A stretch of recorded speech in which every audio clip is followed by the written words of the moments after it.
సంగతి గుర్తుందా? నలుగురు కలిసి నాలుగు రాళ్లను ఆడిన ఆట గుర్తుందా?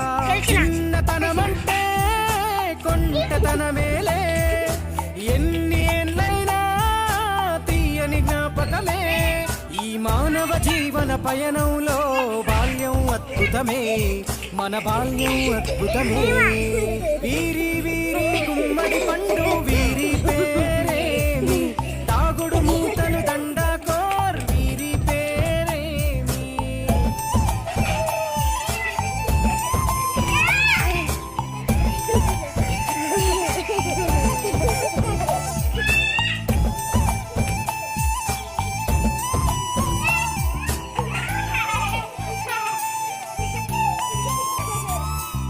పంటలు పంచి దొంగను ఎంచి రేసాటాడితి మందరమే, రేగడి మట్టిని ముద్దగా చేసి బొమ్మ